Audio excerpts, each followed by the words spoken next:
le cœur de chacun, afin que nous puissions ensemble prendre le temps de glorifier le Seigneur, de lever le Seigneur, de contempler sa gloire et de se donner à lui. Bien-aimés, nous sommes dans un moment où nous partageons des expériences soir après soir sur la parole du Seigneur. Donc là, nous voudrons parler de quelque chose de très important que nous avions déjà commencé, pour lesquels d'ailleurs j'ai lancé des affiches sur ceux qui sont dans des réseaux sociaux. L'affiche qui est intitulée « La résolution des conflits ». Donc, résoudre les conflits ou la résolution des conflits en ces temps-ci. Bien-aimés, c'est un enseignement qui est très bien, un enseignement qui peut nous aider encore à pouvoir aller plus loin et à saisir la profondeur des choses que Dieu veut nous annoncer. Que le Seigneur soit loué. Alors, bien-aimés, pour ne pas trop tarder, j'aimerais bien partager cette pensée avec vous que le Seigneur m'a donnée. Donc, il s'agit de la résolution des conflits. La question qu'on peut poser est celle-ci. Pourquoi parler de la résolution en ce temps-ci? En ce temps-ci où, vous savez, la situation que le monde traverse. Nous sommes dans une crise sanitaire qui frappe les nations entières ou le monde entier. Donc, aucun pays qui est épargné, presque tous les pays du monde, 3/4 des pays du monde, donc, sont déjà touchés. Donc, comment peut-on parler d'une résolution des conflits au moment où il y a un problème de crise sanitaire? C'est là où il y a des problèmes. Bien-aimés, nous avons prié pour le virus. Nous avons beaucoup prié pour le virus et le virus ne s'est pas arrêté. Nous gênons, nous continuons à prier.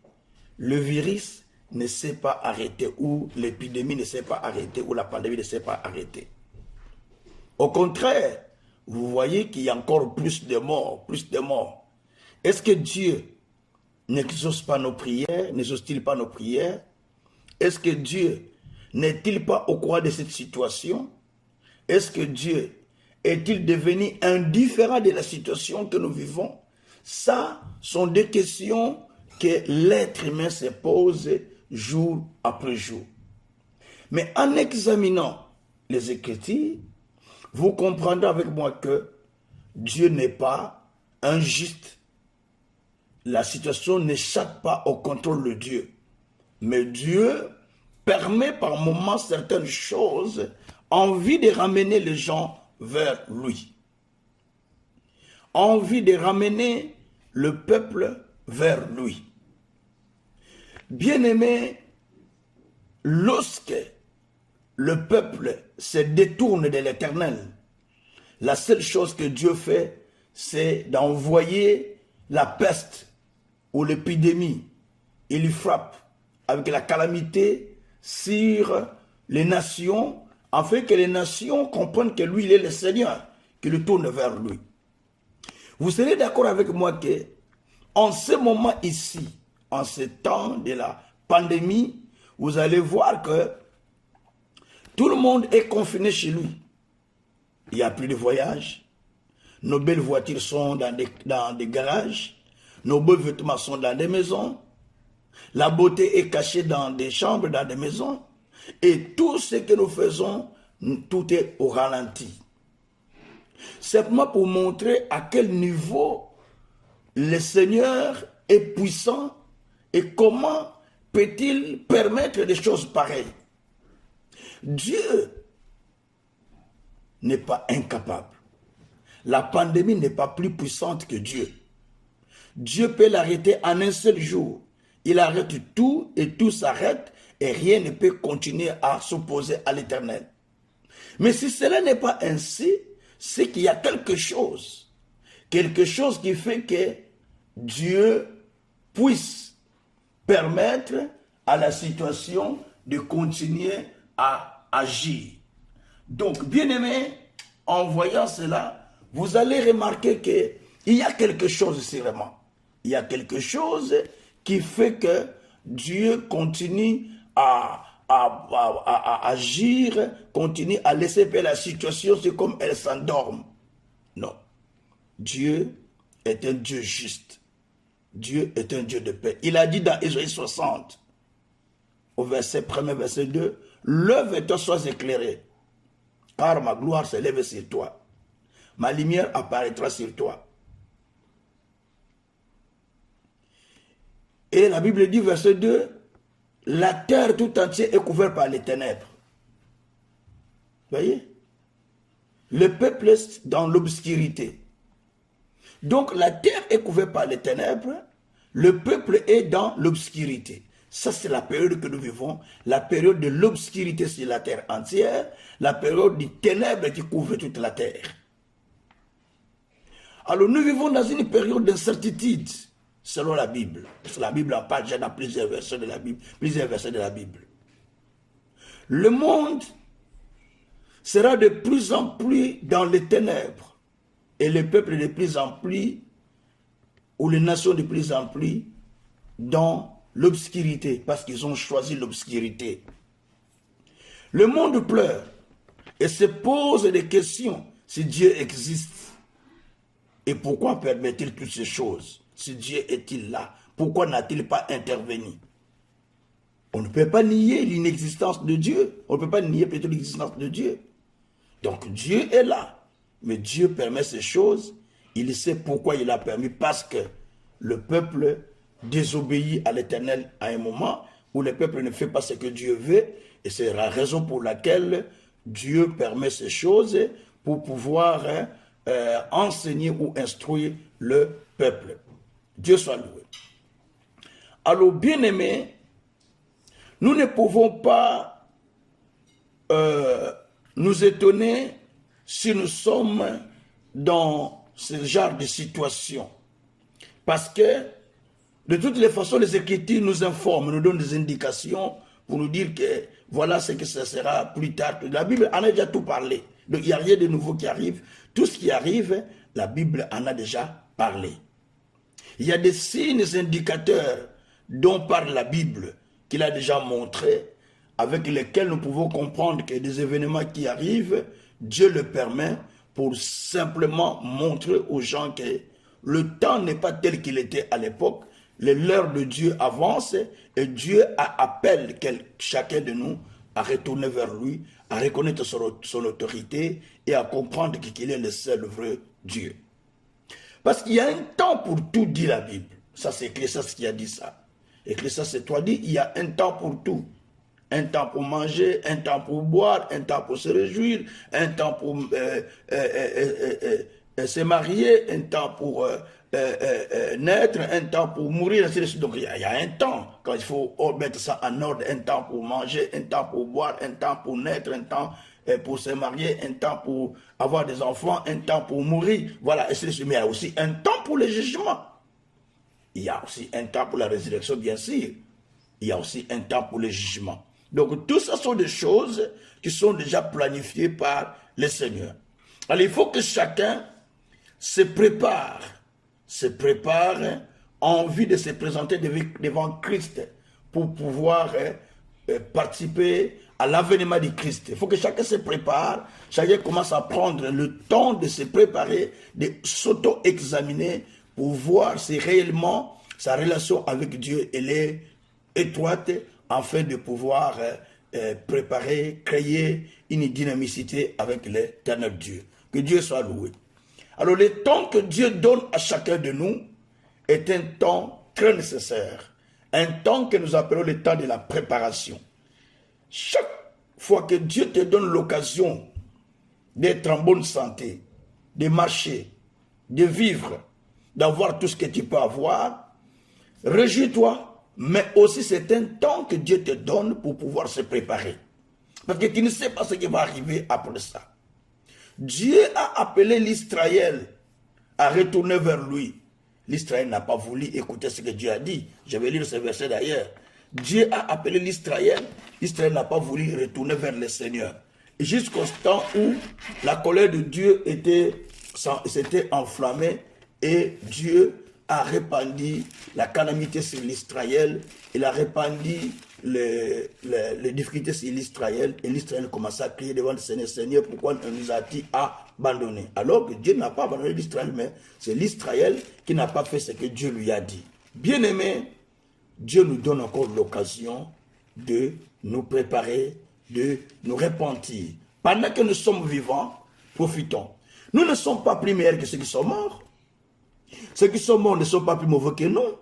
Mais Dieu permet tout cela en vue de nous instruire, en vue de nous conseiller, en vue de nous redresser, en vue de nous préparer pour que nous soyons un peuple élu, un peuple qui va rencontrer le Christ. Dieu soit loué. Je lis dans Amos 4, versets 10 à 12, pour entendre un peu ce que le Seigneur a dit à l'Israël. C'était le Seigneur qui appelait l'Israël à revenir vers lui, mais l'Israël a refusé et le châtiment était tombé sur l'Israël ou sur le peuple d'Israël. Je lis les versets par le nom de Jésus-Christ, Amos 4, versets 10 à 11, 10 à 12, pardon. J'ai envoyé parmi vous la peste, comme en Égypte. J'ai tué vos jeunes gens par l'épée et laissé prendre vos chevaux. J'ai fait monter à vos narines l'infection de votre champ. Malgré cela, vous n'êtes pas revenus à moi, dit l'Éternel. Je vous ai bouleversé comme Sodome et Gomorrhe, que Dieu a détruit, que Dieu détruisit. Et vous avez été comme un tisson arraché de l'incendie. Malgré cela, vous n'êtes pas revenus à moi, dit l'Éternel. C'est pourquoi je te détruirai, je te traiterai de la même manière, Israël. Et puisque je te traiterai de la même manière, prépare-toi à la rencontre de ton Dieu, ô Israël. Merci Seigneur. Voilà, Israël était appelé à se repentir. Israël était appelé à retourner vers le Seigneur. Mais l'Israël ne retourne pas vers le Seigneur. L'Israël ne fait pas ce que le Seigneur lui dit, mais au contraire, l'Israël demeure dans le péché. L'Israël demeure dans le mal. Malgré tout ce que le Seigneur disait, il continue à demeurer dans le mal. Alors le Seigneur dit, mais puisque j'étais appelé à retourner vers moi, mais tu n'es pas retourné, mais tu continues par contre à persister, à demeurer dans le mal. Alors la seule chose que moi je fais, c'est quoi? Puisque tu n'écoutes pas, bon, alors, moi Dieu, je vais te traiter de cette manière. Il dit comment? Il dit, je vais te traiter comme je l'avais dit. Il a fait cette fois-ci, permis, il a frappé le peuple de rouille, de miel, de la peste, de miel plutôt, de la peste, ainsi de suite, de la sécheresse. Tout cela était sur le peuple. Mais malgré tout cela, le peuple n'était jamais revenu à Dieu. Ça, c'est ce qui est étonnant. Malgré tout ce que Dieu a fait, la peste, tout ce que Dieu a permis, mais le peuple n'était jamais revenu vers le Seigneur. Et c'est ce qui a étonné l'Éternel. Alors Dieu a dit, maintenant prépare-toi, parce que je vais tuer les jeunes, je vais tuer vos fils, je vais tuer plusieurs. Maintenant prépare-toi maintenant à la rencontre du Seigneur. Donc Dieu a permis cela pour que le peuple retourne. Mais le peuple ne retournait pas. Mais comme le peuple ne voulait pas retourner, Dieu maintenant a commencé à frapper même des jeunes. Il a frappé même les jeunes. Ceux qui devraient être utiles à la société, il les a frappés. Il a frappé des vaillants, il a frappé des jeunes. Tout ça, en envie de ramener, tout cela c'est par un but de ramener le peuple à retourner vers lui. Mais la Bible dit que le peuple ne retournait pas. Et Dieu a frappé encore beaucoup plus dur. C'est la situation que nous vivons aujourd'hui. Dieu parle. Il a parlé depuis l'époque, depuis les temps antiques. Il continue à parler aujourd'hui. Il continue à nous instruire. Mais malheureusement, nous, croyants ou nous les humains, nous ne retournons pas à l'Éternel comme Dieu l'a dit. nous ne retournons pas à sa parole, nous n'appliquons pas ce que Dieu nous a dit, nous continuons à demeurer dans notre situation, nous continuons à demeurer dans notre manière, nous continuons à demeurer dans ce que nous faisons. Et cela fait en sorte que Dieu continue maintenant à répandre la calamité, des épidémies, des situations. Dieu permet cela en vue d'instruire son peuple. Il y a beaucoup de versets qui parlent de ces choses. Quand vous allez dans Jérémie 25, ça on va ouvrir ça autrefois. Il parle de ça profondément. Alors, bien-aimés, après ce temps où nous sommes en train plutôt de traverser, après ce temps des épidémies et des confinements un peu partout dans le monde, il y aura beaucoup de conflits. Il y aura des conflits à tout aspect, dans les aspects spirituels. Il y aura des conflits entre les membres des églises et leurs pasteurs. Il y aura des conflits entre les membres de l'église, entre eux. Il y aura des conflits au niveau des politiques entre les gens du groupe tel et groupe tel, ou les gens de gauche et droite, ou les gens socialistes et libéraux, et ainsi de suite. Donc, voilà, il y aura même beaucoup de choses dans tous divers partis politiques. Donc, il y aura quand même des conflits partout dans le monde. Une nation contre une nation s'entend plus parce qu'il y a ça qui s'est passé. Tout ça, ça va commencer à se manifester et ça continuera encore. Ça continuera. Donc, nous allons voir tous ces genres de conflits qui vont se générer dans le monde. Le conflit dans des couples, le conflit dans des familles, à cause de toutes ces choses qui se sont passées. Il y aura même les gens qui vont commencer à se suicider, les gens qui vont perdre leurs emplois, les gens qui vont perdre leur couple, les gens qui vont perdre leur vie, ainsi de suite. Donc beaucoup de gens qui vont perdre leur bien. Et finalement, il y aura beaucoup de suicides, il y aura beaucoup de choses mauvaises qui vont venir après ces événements. Donc, ce sont des choses que moi, j'ai déjà... Le Seigneur m'a révélé et j'ai commencé à enseigner ces choses maintenant pour prévenir quand même ceux-là qui écoutent la parole, pour pouvoir les transmettre à d'autres personnes en vue de pouvoir préserver ces peuples du danger que l'ennemi est en train de préparer. Que Dieu soit loué. Alors, bien-aimés, lorsque les épidémies viennent, à chaque fois qu'il y avait des épidémies depuis la période de la Bible, cela s'était suivi aussi par des conflits. La plupart. Lorsqu'il y avait des pestes, après la peste, vous allez voir qu'il y avait soit des conflits, soit les gens qui revenaient vers l'Éternel le rétablissait. Donc il y a des choses. Soit vous revenez vers l'Éternel vous rétablit, soit vous demeurez dans les conflits. Alors, j'expliquais que le conflit, c'est un affront entre deux parties, deux personnes qui se disputent. Donc, c'est ce qu'on appelle un conflit. Le conflit, c'est un affront, mais aussi le conflit, c'est le fait de faire valoir ses opinions par rapport à l'autre. Et tout ça, j'ai déjà défini que les conflits sont des éléments que vous pouvez découvrir dans mes enseignements que j'ai déjà prêché, l'enseignement d'avant-hier. Alors, bien aimé, aujourd'hui, je parle du conflit, mais j'explique qu'il y a plusieurs sortes de conflits. Mais je parlais aujourd'hui sur le conflit personnel. C'est là qui concerne la personne lui-même. Un conflit personnel est un conflit qui met l'être humain en désaccord contre lui-même et contre son Dieu. Je le répète, un conflit personnel, c'est un conflit qui met l'être humain en désaccord avec lui-même et voire même avec Dieu ou contre Dieu. Désaccord contre lui-même, pardon, et contre Dieu. Je l'explique. Dans les conflits personnels, il y a un désaccord total avec soi-même.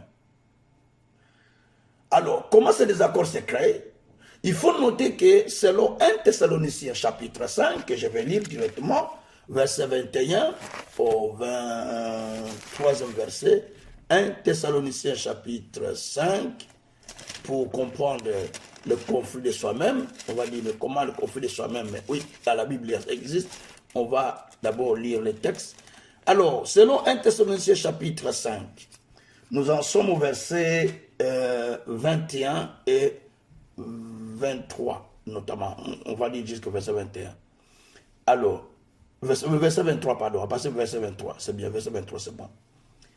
La Bible dit ceci, Non, je commence au verset 20 et je m'arrête au verset 23. Mais examinez toutes choses, retenez ce qui est bon, abstenez-vous de toute espèce de mal. Verset 23. Que le Dieu de paix vous sanctifie lui-même, tout entier, et que tout votre être, esprit, âme et le corps soient conservés irréprochables lors de l'avènement de notre Seigneur Jésus-Christ. Merci Seigneur. Ici, on nous dit, examinez-vous d'abord vous-même. Examinez-vous, c'est-à-dire que examinez ce qui est bon et rejetez ce qui est mauvais. C'est ce qu'on voulait dire. Examinez toutes choses et retenez ce qui est bon et rejetez ce qui est mauvais. Mais ici, on remarque que les gens retiennent plus ce qui est mauvais que ce qui est bon. C'est déjà un conflit au fond de soi-même. Alors, maintenant, la Bible continue en nous disant que abstenez-vous de toute espèce de mal. Mais le verset 23, que le Dieu de paix vous sanctifie lui-même, tout entier. On commence à citer que tout votre être, on explique dans l'être, de l'être entier, on explique dans l'être qu'est-ce qu'il y a, l'esprit, l'âme et le corps. Trois choses. Votre être entier, virgule, l'esprit, l'âme et le corps soient conservés irréprochables lors de l'avènement de notre Seigneur Jésus-Christ. On parle ici de votre être. Quel est mon être? Quel est votre être? Donc le moi, quand je parle de l'être humain, dans l'être humain, il y a trois parties qu'on nous explique ici. Nous voyons l'esprit, nous voyons l'âme et nous voyons le corps, les trois parties dont on parle de la Bible. Alors, donc, quand on parle de conflit personnel, c'est-à-dire c'est un conflit qui est entre le corps, l'âme et l'esprit. C'est ce qu'on appelle le conflit personnel. Je l'explique. Un conflit qui se fait au fond de soi-même contre l'âme, l'esprit et le corps de la personne. Donc, il est en conflit. Et quand cela est au fond de la personne, ce conflit existe dans la personne devient une proie de l'ennemi. La personne devient une proie de Satan qui peut être utilisée dans n'importe quel domaine pour le réduire en néant, pour lui causer des maladies, pour lui causer des problèmes, pour lui causer des difficultés qui peuvent arriver dans sa vie. C'est ce qu'on appelle le conflit personnel. Et dans le conflit personnel, on parle d'abord d'autres êtres. Dans l'être, esprit, âme, corps. Mais je commence par le corps. Le corps, c'est la partie visible de l'être humain. Le corps, c'est la partie visible. C'est notre partie visible qui nous permet de se mettre en contact avec le monde physique et le monde matériel. Ça, c'est le corps. Donc, sans le corps, je ne peux pas aller dans le monde physique, ni dans le monde matériel. Alors, la deuxième partie, c'est ce qu'on appelle l'esprit. L'esprit, c'est la partie invisible qui met l'être humain en contact avec le monde de Dieu. On parle ici dans Romains 8, verset 16, que l'Esprit de Dieu témoigne à notre esprit que nous sommes enfants de Dieu. Pour que je sois reconnu enfant de Dieu, c'est l'Esprit de Dieu qui le témoigne en mon esprit que je suis enfant de Dieu. C'est l'Esprit de Dieu qui convainc ton esprit que tu es enfant de Dieu. Ce n'est pas parce que quelqu'un te l'a dit, mais parce que tu es convaincu, parce que l'Esprit, tu es convaincu que tu es enfant de Dieu, parce que l'Esprit lui-même t'a parlé au fond de ton cœur. Dieu soit loué. Alors, ça, c'est la deuxième partie. Et la troisième partie, c'est ce que nous appelons l'âme. La Bible nous parle de l'âme. L'âme, c'est la partie qui se met en contact avec le monde mental ou avec le monde psychique, le monde de la réflexion. Donc, le monde philosophique. Donc ça, c'est l'âme qui se met en contact avec le monde mental, avec le monde de la pensée, en fait.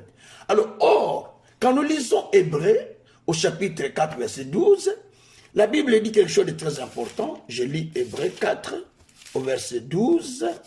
Hébreux 4, verset 12. La Bible dit que La Bible nous dit dans Hébreux 4, verset 12, « Car la parole de Dieu est vivante et efficace, plus tranchante qu'une épée quelconque, à deux tranchants, pénétrante jusqu'à partager l'âme et l'esprit, le jointir et le moelle. Elle juge les sentiments et les pensées du cœur. Nulle créature n'est cachée devant lui, mais tout est nu et découvert aux yeux de celui à qui nous devons rendre compte. Jusqu'au verset 13. Donc on dit que la parole de Dieu, elle est vivante, elle est efficace, elle est plus tranchante qu'une épée. Elle pénètre notre intérieur. Et quand elle entre, qu'est-ce qu'elle fait? Elle sépare l'âme et l'esprit. La première des choses. Elle met l'âme de côté, l'esprit de côté. Et elle sépare l'âme et l'esprit. Elle sépare les jointures et les moelles. Elle juge les pensées et les sentiments. Deux choses différentes. Les pensées et les sentiments. Elle juge les pensées et les sentiments. Elle sépare l'âme et l'esprit. Quand elle rentre. Or, quand nous écoutons la parole, comment nous l'écoutons? J'écoute la parole avec mon oreille.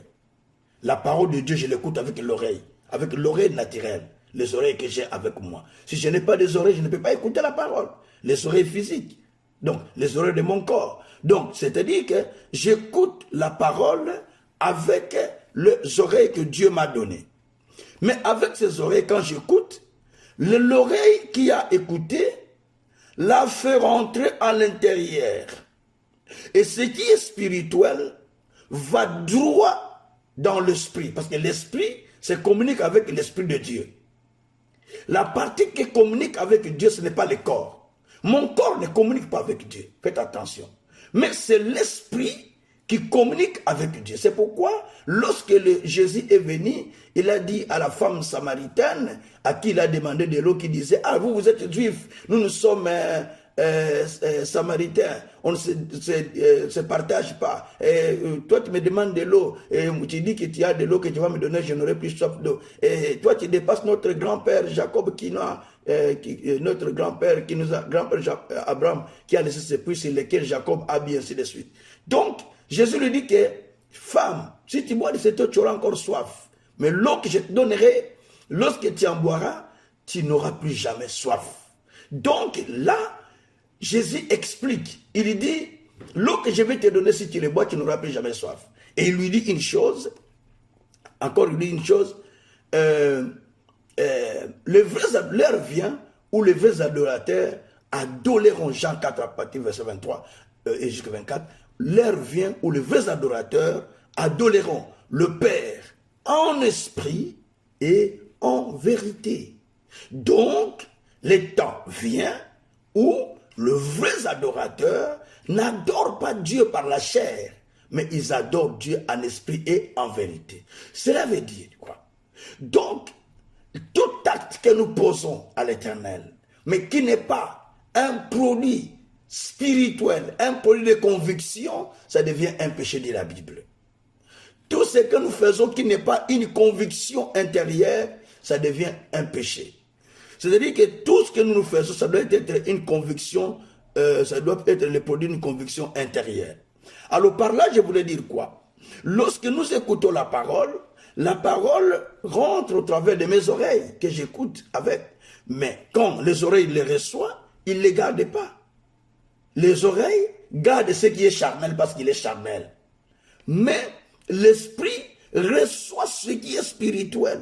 Lorsqu'il reçoit, on peut prêcher pendant 40 minutes, 50 minutes, mais l'esprit t'a donné seulement 3 choses importantes dans la prédication, ou dans la prophétie, ou dans la prière. Et tu reçois cela, et c'est cela ton message. Ça rentre, mais quand cela rentre au fond de la personne, la Bible dit directement, elle part séparer l'âme et l'esprit. Elle met l'âme à côté, l'esprit dit, ça c'est la partie de l'âme, ça c'est la partie de l'esprit. Donc elle sépare, elle sépare. Et quand elle rentre au fond de la personne, elle rentre dans l'esprit. L'esprit reçoit. Alors quand l'esprit reçoit la parole, ton esprit à toi, je ne parle pas de l'esprit de Dieu, l'esprit de l'être humain en petit e minuscule. Quand cela rentre au fond de toi, c'est-à-dire que ça rentre dans l'esprit de la personne, parce que l'être humain est l'ensemble du corps, âme et esprit. Donc les trois parties qui forment l'être humain. Donc les trois parties qui forment l'être humain, qui composent l'être humain, donc il y a le corps, âme, esprit. Lorsque la parole rentre, elle rentre au travers du corps que j'ai, mais ça rentre dans mon esprit. L'esprit capte ce qui est important, ce qui est spirituel. L'esprit les reçoit. Suivez-moi bien. Mais l'esprit, lorsqu'il va les recevoir, l'esprit, dès qu'il reçoit la parole de Dieu, automatiquement, elle est régénérée. Donc il se sent quelque chose de nouveau qui est rentré en lui. Comme quelqu'un à qui on a mis de l'eau froide, il saute. Donc il reçoit quelque chose de nouveau.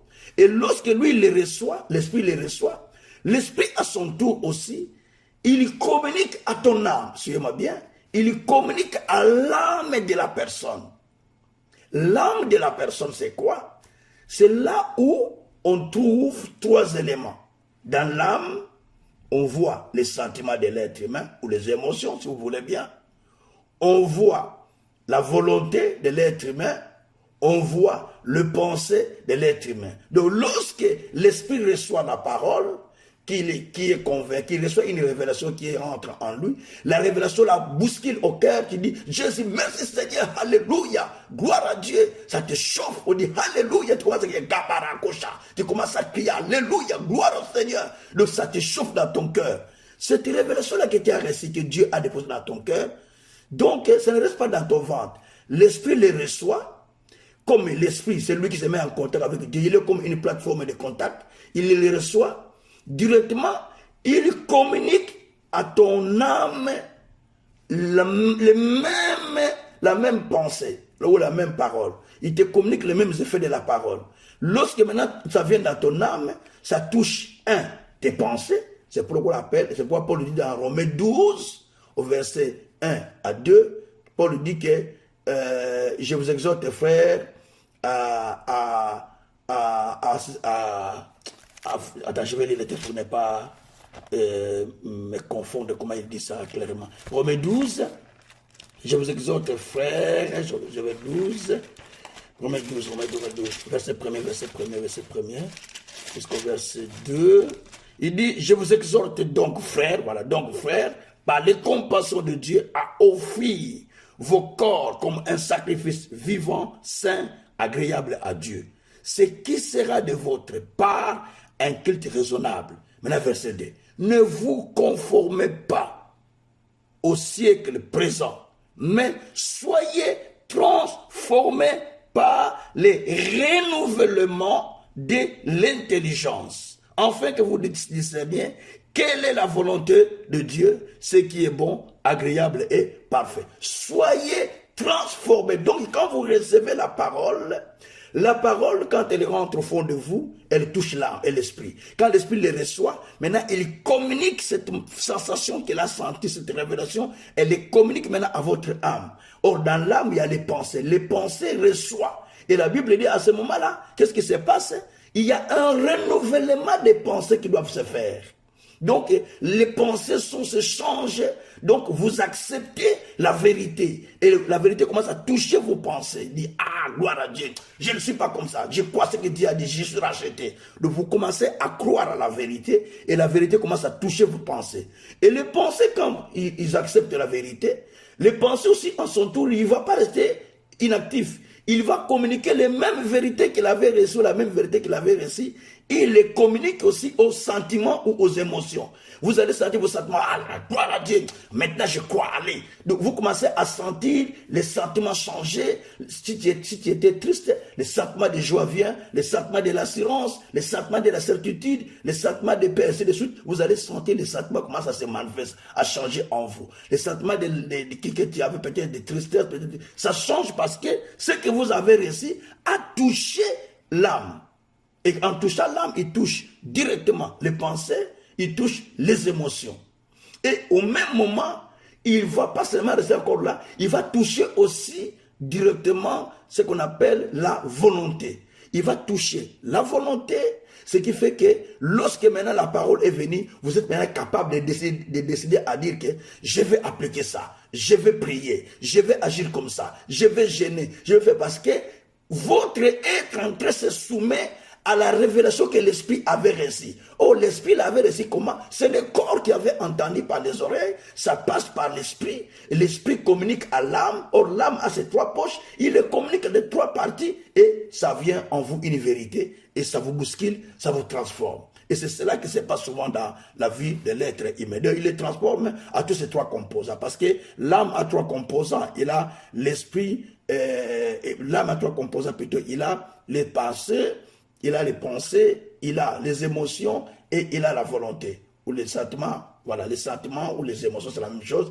Et puis la volonté. Donc, lorsque les 3 parties sont touchées, sont saisies par cette parole, ou par cette révélation, vous allez sentir que les 3 parties sont maintenant en harmonie. Et le corps, et l'esprit, et l'âme, tous les 3, ils sont en harmonie à la même pensée. La pensée que les corps avait reçu au travers de ses oreilles, qui sont entrés à l'esprit. L'esprit les a reçus. L'esprit communique à l'âme. L'âme aussi accepte et dispatche. Donc l'âme, quand on parle de l'âme, on voit toutes les 3 parties. On voit juste les 3 composants. Les pensées, la volonté, et les sentiments. Tous les 3 sont opérationnels. Directement, vous voyez la réaction dans le corps ou les effets de cette parole. Vous les voyez dans votre vie ou dans la vie physique. Vous le voyez dans la vie physique parce qu'il y a eu un impact de la parole.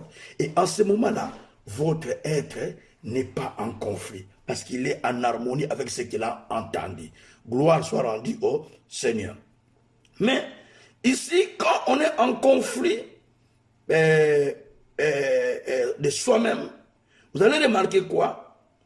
Vous allez remarquer une chose, que lorsque la parole vient, elle rentre dans la personne, donc elle rentre dans la personne, elle dit Amen à l'église, elle dit Amen à ce qu'il a écouté.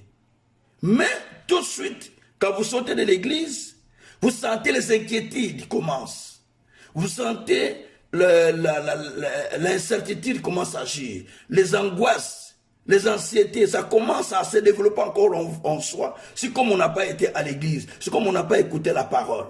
Par la simple raison que, parce que, tellement que la parole que vous avez écoutée n'a pas touché votre esprit. Mais la parole s'est limitée au niveau de votre corps. Donc c'est les oreilles qui ont entendu, mais l'esprit n'a pas réussi. Et comme l'esprit n'a pas réussi, il ne peut en aucun cas le permettre à l'âme. Or, maintenant, qu'est-ce qui va se passer? L'âme garde ce qu'il avait avant que tienne à l'église. Elle garde la même position qu'elle avait avant d'aller à l'église. Ce qui fait que, en ce moment-là, vous êtes en conflit avec vous-même. Donc, vous pensez, vous acceptez Amen, mais au fond de vous, vous ne l'acceptez pas. Donc, vous dites Amen, mais dans le cœur, ce n'est pas ce que vous avez. Et vous rentrez en conflit avec vous-même. Et ça vous crée des problèmes, ça commence à créer des difficultés en vous. Et c'est là qu'on appelle les conflits personnels. Donc, les conflits personnels créent un désaccord entre les 3 parties. Donc, ça crée un désaccord. Quand vous allez dans Romains, au chapitre 7, je vais lire le texte, c'est un bon texte. Au Romains chapitre 7, là c'est l'apôtre Paul qui parle. Vous connaissez cet homme, il a beaucoup enseigné, il a beaucoup parlé. L'apôtre Paul dit quelque chose dans Romains 7. Il nous dit ceci, à partir du verset 15. La Bible dit que, à partir du verset 14, Paul dit, nous savons en effet que la loi est spirituelle, mais moi, je suis charnel, vendu au péché. Vous voyez, la loi de Dieu est spirituelle. Mais notre corps n'est pas spirituel. Le corps est charnel. Mais au fond du corps, il y a la partie qui est spirituelle, c'est l'esprit, qui se met en contact avec l'esprit. Vous voyez? Et quand l'esprit qui est spirituel reçoit la parole, elle est influencée, elle va influencer aussi votre âme. Et vous allez voir, vous allez avoir les sentiments qui sont spirituels, vous allez avoir aussi la volonté qui est spirituelle, vous commencez à agir selon ce que dit les Écritures. Alors, bien aimé, dans ces conflits dont je parle, donc vous allez voir que ici l'apôtre Paul dit, au verset 15 maintenant, je suis au verset 15, verset 14, il dit que la loi est spirituelle, mais moi nous sommes vendus au péché. Ou moi je suis vendu au péché. Verset 15 dit, je ne sais pas ce que je fais. Paul dit, je ne sais pas ce que je fais. Je ne fais point ce que je vais. Et je fais ce que je hais. Donc Paul fait ce qu'il ne veut pas. Paul ne fait pas ce qu'il veut. Et ce qu'il ne veut pas, c'est ce qu'il est en train de faire. C'est ça Paul. C'est ça Paul. Il dit, mais donc je ne comprends pas jusque-là. Qu'est-ce qui fait ça? C'est que la loi est bonne, mais je n'arrive pas à faire. C'est que dans mon corps, il y a une autre chose qui habite. C'est le péché qui habite en moi. Parce que je désire faire le bien, je ne le fais pas. Le mal que je ne veux pas, c'est ce que je fais. Ce que je ne désire pas, c'est ce qui vient. C'est ce que je désire faire. Donc, et ça, il y a un conflit dans la personne. Il ne veut pas faire le mal, mais le mal, il le fait. Il ne veut pas faire ça, mais c'est ce qu'il fait. Donc ce n'est pas de lui-même. Parce qu'il y a un conflit qui est au fond de lui-même, qui crée toutes ces choses, qui l'amène à faire des choses qu'il ne veut pas. Alors, ici, l'apôtre Paul, si je peux expliquer ceci, donc il arrive un moment où vous pouvez aussi sentir en vous l'envie de faire du bien. Mais vous ne savez pas le faire. Ce n'est pas que vous n'avez pas la capacité. Vous avez la capacité de le faire, mais vous ne savez pas pourquoi vous ne l'avez pas fait. Vous dites, ah, je voulais faire ça, pourquoi je ne l'ai pas fait? Donc, le mal que vous ne voulez pas, les choses que vous ne voulez pas, et c'est là qui arrive très souvent en vous. Vous dites, mais ça, je n'ai pas voulu, pourquoi cela est-il venu, pourquoi je l'ai fait? Donc, vous vous dites, oh, pourquoi j'ai fait telle chose? Vous voyez, souvent quand quelqu'un a tué, il est devant le juge, il commence à pleurer, il regrette ses actes. Parce que quand il faisait, il ne savait pas pourquoi il l'a fait. Parce qu'il était en état de trouble. On appelle ça état amnésique. L'état de l'âme, l'état amnésique. Elle était à l'état de perte de mémoire, de perte de connaissance, perte de conscience. La psychologie parle de ça, amnésique. Mais spirituellement parlant, c'est un état d'une personne qui est en trouble, en conflit personnel. Donc il est en conflit personnel, il ne sait pas pourquoi il a fait ça, mais il a fait. Pourquoi il a haï, mais il a haï. Pourquoi il a parlé mal, mais il a parlé. Mais après il dit, mais pourquoi j'ai parlé même mal? Pourquoi j'ai haï? Pourquoi j'ai fait ça? Mais il ne sait pas pourquoi il a fait. Mais parce que l'esprit est en conflit avec son âme. Il est en conflit au fond de lui-même, ce qui fait qu'il doit agir de cette manière. Alors là, on voit clairement que l'apôtre Paul est en conflit interne. Parce que ce qu'il veut faire, il ne le fait pas.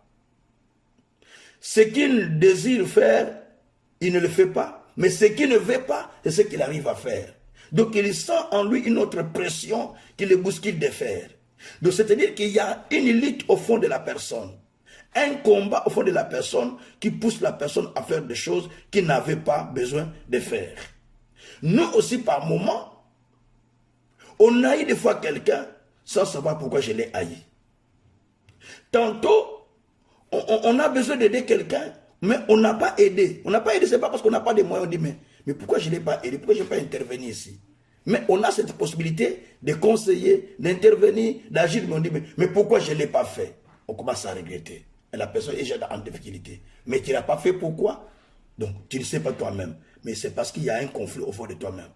Des fois, on tombe dans un péché de façon répétitive, malgré nos décisions. On dit, mais pourquoi j'ai décidé, mais je tombe toujours dans la même situation? Voilà, parce qu'il y a quelque chose de mauvais qui est en toi. Il y a les conflits au fond de toi-même qui créent ces choses. Alors, quelle est la conséquence? C'est très dramatique. La première conséquence, on devient instable. Instable spirituellement, déséquilibré des idées. C'est-à-dire on devient d'abord instable spirituellement. On devient ce qu'on appelle très souvent versatile. On est versatile, donc instabilité, donc déséquilibre des idées. Donc les idées ne sont pas équilibrées. Tu prends ça. Donc des idées deviennent déséquilibrées à ce moment-là. Donc ça, ce sont des choses qui arrivent dans notre vie. Donc ce n'est pas permanent, mais ça peut arriver. C'est souvent à un moment, et tu te rattrapes, tu te rattrapes un peu, tu te redresses, et puis si tu ne fais pas attention, tu retombes encore dans la même situation. Et deuxième conséquence que nous pouvons voir, on sent la lutte au fond de soi. Une lutte qui se manifeste au fond de soi-même. Il dit, fais ça, on ne fait pas. Parle ainsi, on ne parle pas. Agis comme ça, on n'agit pas. Réagis comme ça, ne réagis pas. Donc, tu sens la lutte au fond de toi-même. j'agisse ou pas, que je fasse ou je ne fasse pas, de tu sens la lutte au fond de toi-même. Tout ça, ce sont des signes de conflit au fond de la personne, le conflit de soi-même. Et troisième élément, on se pose beaucoup de questions. Pourquoi je fais ceci? Est-ce que Dieu est-il réellement avec moi? Parce que je vois que on tombe dans une période d'incertitude, en fait. C'est ça. On tombe dans l'incertitude. Dans l'incertitude, là, et peut-être tu connais la parole, tu écoutes la parole, tu prêches la parole, tu lis la parole, mais tu tombes dans l'incertitude. C'est-à-dire que c'est un signe d'un conflit personnel qui amène l'homme dans l'incertitude. Parce que malgré ce qu'il écoute, malgré ce qu'on peut lui dire, mais il est incertain, parce que comme Dieu n'existait pas, il croit en Dieu, mais il tombe dans cela. Et quatrièmement, on tombe dans la dépression. Souvent, on tombe dans une dépression ou dans le péché. Et quand on tombe dans une dépression, souvent les gens commencent à boire beaucoup, commencent à manger beaucoup, commencent à crier beaucoup, commencent à agiter beaucoup, commencent à s'énerver beaucoup. Et puis commencent à ce moment, à cette étape-là, il y a les insomnies qui viennent, il y a les angoisses, il y a la perte de la foi, il y a la dégradation spirituelle, il y a l'incertitude, il y a les suicides même, et même l'infidélité pour certains hommes ou pour certaines femmes. Et ça crée toutes ces choses. Pourquoi? Parce que on est en dépression, on tombe dans une dépression totale au fond de son intérieur. Et cinquième élément, on prie, mais sans croire à la prière que toi tu as faite, sans croire à la parole. Donc très souvent, quand on écoute soit la parole, on choisit seulement une partie qui t'intéresse, mais l'autre tu rejettes. Donc tu prends ça comment on dit ça, tu prends ça, tu isoles le contexte, tu isoles un peu les messages, tu prends la partie qui t'intéresse, l'autre partie, ça ne m'intéresse pas, tu laisses. Et tout ça, c'est parce que la personne tombe dans le conflit personnel. Et sixième chose, on brandit son opinion. On va imposer son opinion, et lorsqu'on n'est pas accepté dans cette opinion, on croit qu'on n'est pas apprécié dans ce qu'on a fait, on croit qu'on n'est pas accepté, des fois on se sent marginalisé, ridiculisé, sans soutien, sans appui, et on se cantonne dans ses opinions. C'est ce qui est très grave, ça amène souvent au suicide, ça amène souvent à la dépression, ça amène souvent au péché, à faire le mal. Et tout ça, c'est des éléments qui amènent les conflits personnels, parce que les conflits personnels, c'est très, très dangereux. Et puis, on fait des rêves, des allusions, de pertes d'idées, on se laisse dominer par les choses qui ne sont pas vraies. Surtout les informations qu'on nous envoie, surtout dans les réseaux sociaux, sont des choses qui détruisent souvent l'intérieur des gens. Vous voyez, on a tellement regardé les choses, alors ça rentre en soi. La nuit, on commence à faire des rêves, on fait des allusions, on fait des pertes d'idées, on commence à faire des pertes d'idées, on fait des rêves, c'est comme on est dominé par certaines choses. Et tout cela, c'est parce qu'on a un conflit au fond de soi, malgré la prière, mais le conflit est en train de dominer l'intérêt de la personne.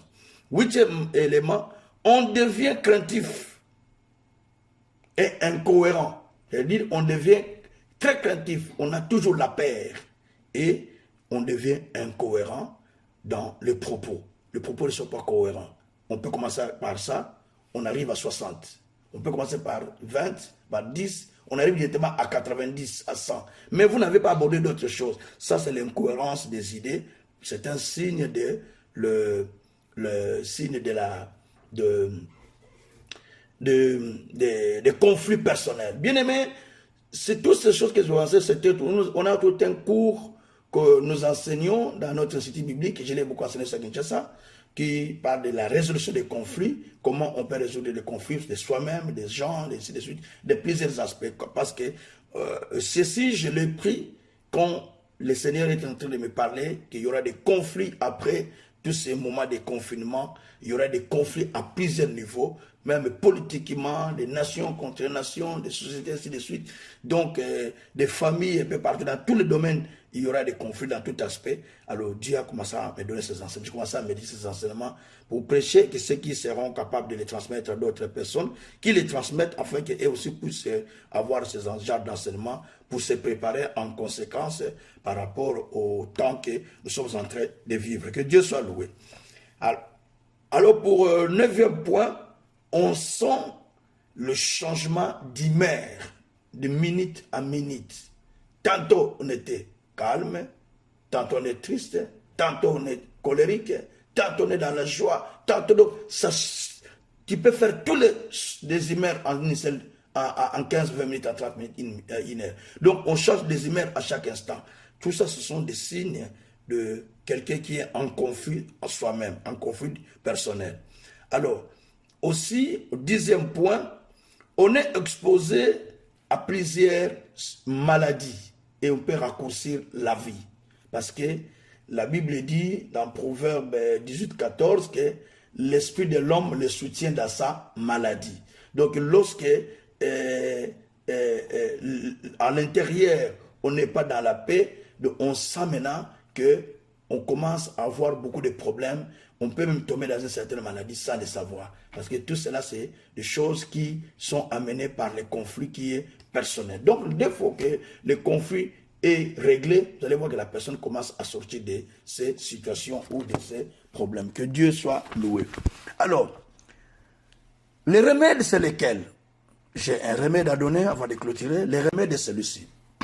La Bible dit dans Proverbe 17, verset 22, Proverbe 17, verset 22, la Bible dit qu'un cœur joyeux est un remède. Proverbe 17, verset 22. Mais un esprit attristé déprime les os.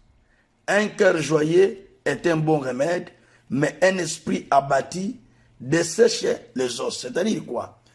Un cœur qui se remplit de la joie, pas la joie de ce monde, mais de la joie de la parole. D'ailleurs, la joie est un remède. Un cœur qui se remplit de la joie est un cœur qui est prêt à vivre la guérison. Mais un cœur qui est toujours abattu, attristé, la Bible dit qu'elle dessèche des os. D'autres versions disent qu'elle amène du cancer. Donc, c'est dit que ça dessèche les os. Donc, c'est très, très, très dangereux. C'est pourquoi il est dit dans Philippiens 4, au verset 8, la Bible dit que tout ce qui est honorable, tout ce qui est vertueux, tout ce qui est bon, soit l'objet de votre pensée. Tout ce qui est honorable, tout ce qui est bon, soit l'objet de votre pensée. Que rien de mauvais ne puisse dominer votre intérieur. Laissez-vous dominer par ce qui est bon, par ce qui est honorable, par ce qui est agréable, par tout ce qui est bon. Laissez dominer votre intérieur. Il n'y a rien de ce monde qui soit plus meilleur que votre vie. Votre vie est plus importante. Nous regardons la télé ici, on en discute tout le temps avec mon épouse, nous voyons les gens qui ont beaucoup d'argent mourir, des millionnaires qui sont morts ici, des milliardaires, ils sont partis, ils ne sont pas partis avec cet argent. Ils ne sont pas partis, même pas avec une seule voiture. Mais on a étalé plus de 200 véhicules, je vous dis des camions, des 200 camions que le monsieur avait pour sa société. Donc on les a étalés sans compter ses propres voitures. Ce sont des véhicules seulement des sociétés. Mais monsieur est parti. L'entreprise est restée avec plusieurs personnels, plusieurs employés.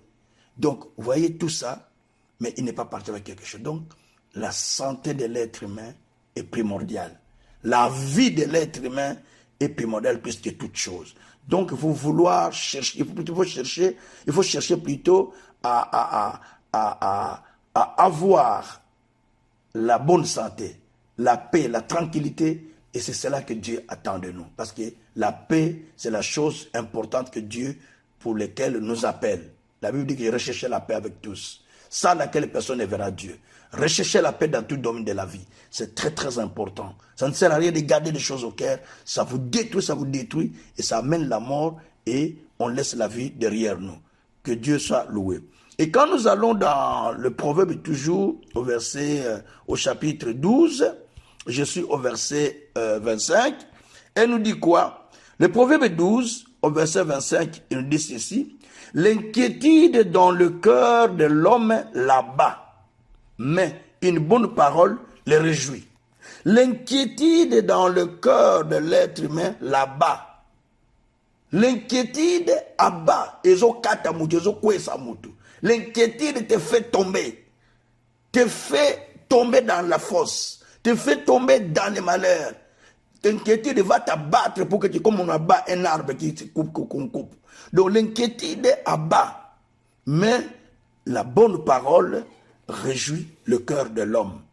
La bonne parole de Dieu réjouit le cœur de la personne, dit le Seigneur. Que l'Éternel soit loué.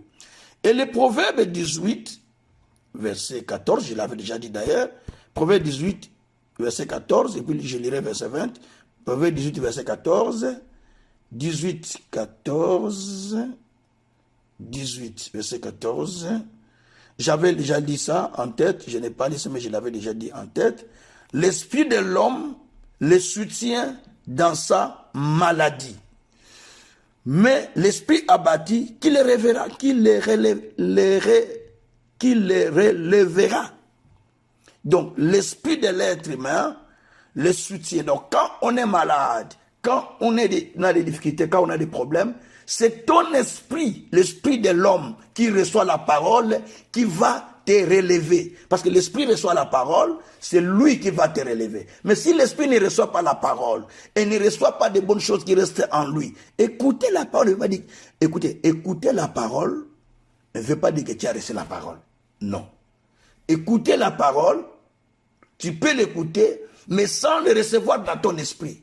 Écouter la parole et le recevoir en esprit, deux choses différentes. Tu peux écouter, mais l'esprit n'a rien reçu. Or, quand l'esprit reçoit, c'est-à-dire l'esprit te convainc, l'esprit te libère, l'esprit te transforme, l'esprit le communique directement à tes émotions, à ton âme.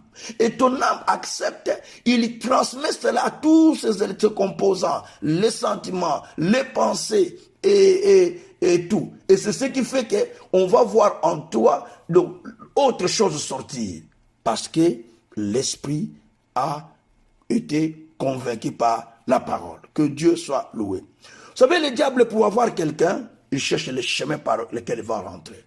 Jésus a dit dans Jean 14, verset 30, le prince de ce monde vient, mais il n'y a rien de lui en moi. S'il y a quelque chose de Satan en vous, quelles que soient tes prières, quel que soit le titre que tu as dans l'église, mais il va chercher à t'avoir au travers de petites choses que toi tu as en toi. Parce qu'il va chercher ça comme point de contact, comme porte d'ouverture pour entrer en toi. Bien-aimé, l'esprit doit recevoir la parole. Et quand l'esprit reçoit, il doit le transmettre dans ton âme. Et l'âme, quand elle est convaincue, le corps commence à agir comme l'âme. Le corps reçoit la vie par rapport à ce qui est, à ce que l'esprit et l'âme, à ce que l'esprit avait reçu. L'esprit communique à l'âme et l'âme commence à bouger le corps à agir. Et c'est comme ça que quelqu'un peut dire, ah, je n'ai pas racheté quelque chose parce qu'il a été bousculé par son âme. Bien-aimé, voilà ce que nous pouvons dire à propos de cet enseignement, les conflits personnels. Donc il faut arranger avec tout dans le monde. Surtout dans ces moments comme celui-ci, il faut arranger son intérieur. On ne sait pas qu'est-ce qui peut arriver demain. On ne sait pas comment le Seigneur peut nous surprendre. On ne sait pas quand Jésus va venir. On ne sait pas qu'est-ce qui peut arriver cette nuit. On ne sait pas qu'est-ce qui va arriver demain après-demain. Tu ne sais pas ce qui va t'attendre l'année qui vient. Tu ne le sais pas. Tu ne le sais pas. J'étais avec un homme qui nous prêchait. On est allé prêcher dans un deuil. Lui, il a prêché, m'a demandé de faire la prière. Il a parlé du retour de Jésus, comment il viendra nous chercher après la mort. Oh, je suis resté avec cette phrase-là. Il a dit, il nous disait, il y aura jonction de l'âme et de l'esprit après la mort. Quand il a parlé, et quand j'ai entendu le pasteur là est mort, j'ai dit, ah Seigneur, mais lui m'a enseigné ces choses, je suis resté avec. Mais encore, et j'ai commencé à dire, je réfléchis, j'ai dit, non. Mais il n'était pas en état de maladie à cette époque-là. Juste une année après, il n'est plus là. Donc, on ne sait pas ce qui peut arriver demain. Bien-aimés, nous devons nous préparer à la rencontre de Christ, comme nous l'avons dit au début. Évitons des problèmes. Toi qui as toujours des haines, Toi qui as toujours des conflits personnels, toi qui as toujours des conflits avec les uns et les autres, toi qui as toujours conflit avec Dieu, toi qui as toujours des conflits personnels avec toi-même, ne sais-tu pas que ton corps c'est le temple du Saint-Esprit? Quand tu pars, tu prends, tu fumes, tu vas boire de l'alcool, beaucoup d'alcool, mais tu détruis ton corps. Ton corps est le temple du Saint-Esprit. Quand tu vas sortir avec une copine, avec une telle, mais tu détruis le corps, parce que ton corps c'est le temple du Saint-Esprit. Quand tu exposes ton corps, les parties intimes, tu l'exposes aux gens, les seins décolletés, pour que les gens voient comment tu es, tout ça. Tu es en conflit avec toi-même, parce que tu ne sais pas que le corps que tu as, c'est une partie qui est importante pour l'Éternel, pour que tu te mettes en contact avec le monde physique. Et c'est le temple de Dieu, parce que ton esprit, c'est par là, c'est l'esprit de Dieu habite en toi. Et Dieu a fait de ton corps comme un temple, mais tu les détruis. Tu les détruis dans le mal, dans le péché, dans toutes ces choses. Dans des critiques, dans des calomnies. Ça prouve que tu es en conflit avec toi-même. Toutes ces choses-là, on ne réfléchit pas. On ne réfléchit pas. Et puis on se dit, mais pourquoi qu'on avait ces venus? Et les pasteurs, pourquoi n'ont-ils pas prié? Pourquoi Dieu n'y a-t-il pas agi? Non, frère. Dieu est tenté d'agir, mais Dieu laisse pour que les gens tournent vers lui, pour que les gens se repentissent. Vous croyez que Dieu n'est pas au courant de cette situation? Non. Dieu sait, Dieu permet. C'est lui-même qui permet tout ça. Vous ne voyez pas que Dieu a permis. Si c'était le diable qui avait permis ça, Dieu allait déjà arrêter par nos prières que nous avons fait. Mais c'est Dieu lui-même qui a permis, dit, je permets. Allez, que cela se passe pour voir comment vous allez agir. Si vous allez retourner vers moi. Même dans la Bible, il y a plusieurs endroits où il y a eu des épidémies qui avaient tué les peuples. Et Dieu a laissé jusqu'à ce que les gens se sont repentis. C'est ce qui se passe. Après ces épidémies, les conflits viendront. Peut-être tu peux tomber en conflit personnel. Peut-être tu peux tomber en conflit interpersonnel. Peut-être tu peux tomber en conflit. Bon, il y a beaucoup de conflits. On commence à expliquer ça chaque lundi, mercredi, vendredi. Lundi, mercredi, vendredi, au long du mois d'avril notamment. Lundi, mercredi, vendredi. Bien-aimé, tu as besoin de traiter ton intérieur. Tu as besoin de traiter ton intérieur. Et faites attention de ce que vous remplissez au fond de vous-même. Ça peut vous tuer. Ça peut vous causer du tort. Si vous regardez dans la Bible, dans Daniel 5, versets 6 à 5, la Bible nous parle du roi Belshazzar, qui avait demandé qu'on lui amène des vases qui étaient retirés du temple de Jérusalem que son père Nabukadnestar avait laissé pour pouvoir les utiliser boire avec ses copines. Pendant qu'il vivait, il a vu une main qui s'est étendue dans le mur, qui commençait à écrire. Et il a crié. La Bible dit qu'en criant, ses pensées furent troublées, ses intestins s'éclatèrent, ses reins s'éclatèrent. Donc il a crié à cause des pensées, à cause du trouble intérieur qu'il a senti. La Bible dit que les reins s'éclatèrent et ses genoux tombèrent à terre. Il appelait vite les gens pour venir lui expliquer les rêves. Et on a amené Daniel. Bien-aimé, nous devons faire attention. On ne peut pas jouer avec l'intérieur de la personne.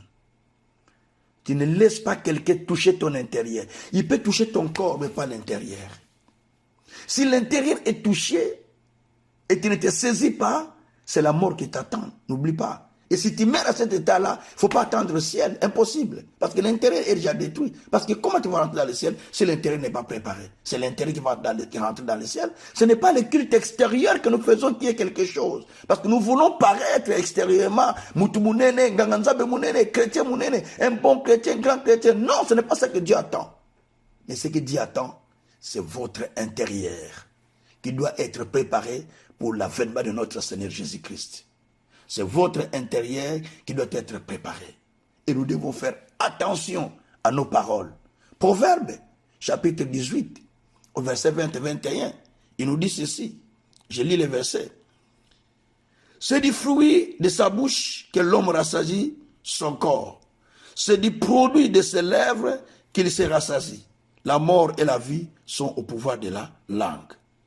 Quiconque l'aime en mangera le fruit. On dit, c'est du fruit de ta bouche que l'homme, de sa bouche, que l'homme va rassasier son corps. Donc, ton corps se rassasie de ce que toi tu manges. Merci Seigneur. Mais l'intérieur de toi est rassasié par ce qui sort de tes lèvres. Vous voyez un peu ça? Le corps se remplit. Mais aussi, par ce que tu libères de ta bouche, tu remplis ton corps. Nous autres, nous tournons à nini. Tout ce que tu dis, c'est ce qui remplit ton corps. Qu'est-ce qu'il y a dans ton, qu'est-ce que tu remplis dans ton corps? Tu remplis ton corps avec quoi? Avec tout ce que toi tu dis, ton corps se remplit. La Bible dit, la vie et la mort sont au pouvoir de la langue. Si tu sens que tu vas mourir de coronavirus, mais tu vas partir. Si tu dis non, moi non, parce que le sang de Jésus est tombé pour moi, je confesse ma foi, ce que tu confesses, c'est ce que tu vas vivre. Bien-aimé, c'est du fruit de la langue que nous allons avoir la vie. C'est du fruit de la langue que nous allons vivre longtemps ou peu de jours. C'est du fruit de la langue que nous allons bâtir notre vie. Bien-aimés, ne soyez pas en conflit contre vous-même. Libérez-vous. Tantôt tu dis ça, mais au fond de ton cœur, ce n'est pas ce que tu es. Tantôt tu penses ça, au fond de ton cœur, ce n'est pas ce que tu es. Mais tu es en conflit avec toi-même. Ce n'est pas avec quelqu'un d'autre. Quand les gens font l'hypocrisie, parce qu'ils savent qu'ils sont en conflit avec eux-mêmes, tu es en conflit avec toi-même. Bien-aimé, l'heure est venue où tu dois changer, où tu dois libérer ces choses et laisser le temps à l'Esprit de Dieu d'agir dans ton intérieur. Nous sommes au temps mauvais. Ces choses qui sont arrivées, ce sont des poteaux indicateurs. La maladie là qui est venue, c'est un poteau indicateur qui nous montre que le temps est mauvais, que le peuple s'est détourné de l'Éternel et que Dieu nous appelle à tourner vers lui. Ne crois pas que Dieu est loin, il ne voit pas. Dieu est sourd, il n'entend pas de prières. Toutes les prières que nous avons faites, Dieu les a exaucées. Il y a des gens qui ont gêné, il y a des gens qui ont prié, qui continuent à prier. Dieu a écouté toutes les prières, peu importe les tendances. Musulmans, catholiques, protestants, pentecôtistes, voilà. Toutes les tendances. Dieu a exaucé nos prières, bien-aimés. Mais le problème, Dieu attend que l'être humain tourne sincèrement vers lui. Parce que nous avons mis la confiance aux choses de la terre. Et nous, les pasteurs, les hommes de Dieu, nous avons mis notre confiance à beaucoup de membres de mon église. Beau bâtiment que j'ai de l'église. Et les véhicules que j'ai. Et des maisons que j'ai. Et des partenaires que j'ai. Bien-aimés, tout cela ne nous rassure pas. On ne sait pas rencontrer des partenaires aujourd'hui. Hein? On ne sait pas rouler avec de belles voitures aujourd'hui. On ne sait pas faire ce qu'on faisait. On ne sait pas faire nos cultes de personnalité comme on le faisait. On vient là, on est à la porte, on attend que le chef spirituel rentre dans l'église. Voilà, on ne sait plus faire ça. Dieu nous montre que vous tous, vous n'êtes que rien, poussière. Bien-aimés, retournons à Dieu. Examinez-vous. Quel est votre comportement à l'égard de votre prochain? Quel est votre comportement à l'égard de votre pasteur? Et toi, pasteur, quel est ton comportement à l'égard des brebis? Et toi, serviteur, quel est ton comportement à l'égard des autres? Quand tu vas casser une église pour aller former une autre église, demain tu attends le ciel? Ce peuple va attendre le ciel? Ou bien va attendre de recevoir les choses sur la terre? Voilà là où nous sommes. Bien-aimés, quelle attitude as-tu? Quel est ton comportement vis-à-vis des autres? Quelle est ton attitude?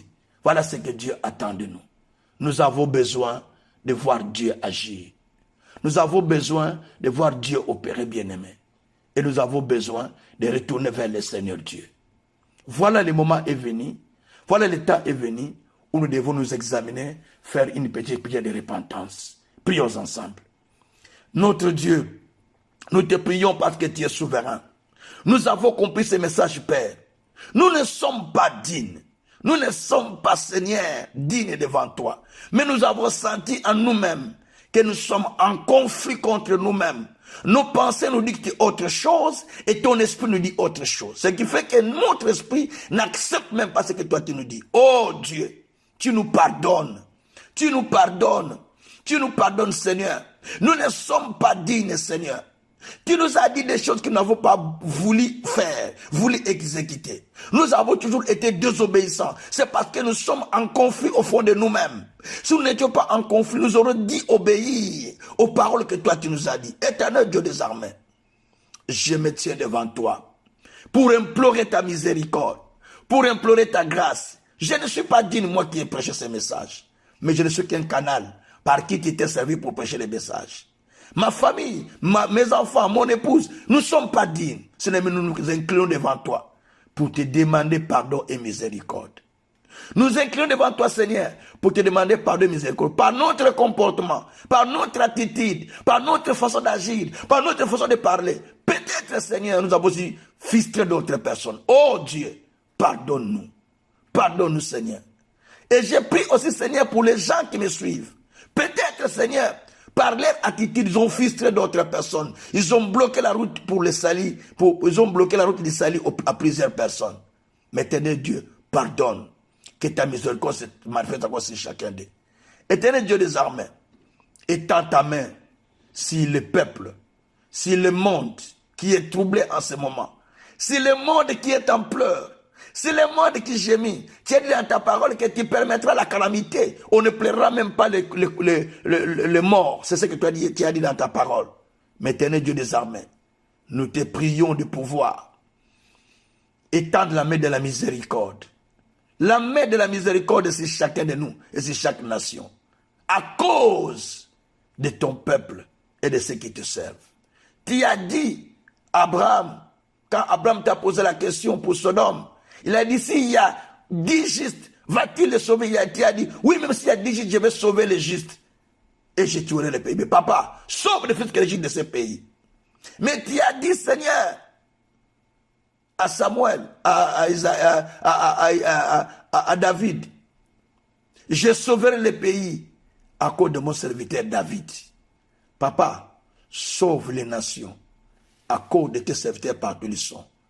Dans chaque pays, dans chaque nation, il y a des serviteurs que toi tu connais. Partout dans le monde entier. Dans le monde africain, dans le monde arabe, dans le monde occidental, dans le monde américain, dans le monde asiatique, dans le Moyen-Orient. Père, tu connais partout, Seigneur. Dans les Balkans, tu connais, Seigneur, partout. Dans les pays nordiques, tu connais, oh Dieu, à l'Australie, en Océanie. Tu connais, Seigneur. Papa. Et dans les banquises, tu connais, Seigneur. Viens.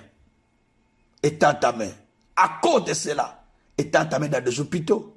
Étends ta main dans des maisons de repos. Étends ta main dans des maisons, dans des familles. Étends ta main partout, Seigneur. Étends ta main dans des églises. Étends ta main dans des couples. Étends ta main dans des entreprises. Étends ta main sur les politiques. Étends ta main sur les opérateurs économiques. Étends ta main partout, Seigneur de gloire. Parce que tu es souverain. Oh Dieu. Je sais que le conflit est permanent. Mais Père, tu peux apaiser cela. Quand toi tu répands la paix, qui répandra le trouble. Voilà ce que dit ta parole. Répands la paix pour la gloire de ton Saint-Nom. Sois béni, sois glorifié, sois loué infiniment. Au nom puissant de notre Seigneur Jésus, nous avons ainsi prié. Avec l'action du Saint-Esprit, nous disons gloire et louange à toi notre Seigneur Jésus-Christ. Merci, merci mon Dieu, merci mon roi. Au nom de Jésus-Christ, j'ai ainsi prié. Amen. Merci, merci beaucoup, merci beaucoup, merci beaucoup pour vous tous qui nous suivez soir après soir, à chaque moment. En tout cas, nous bénissons le nom du Seigneur qui a permis que nous puissions partager ses pensées.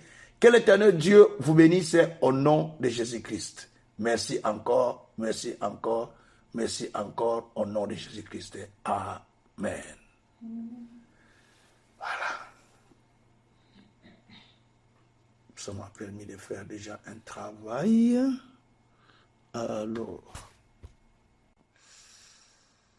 merci Seigneur Jésus-Christ.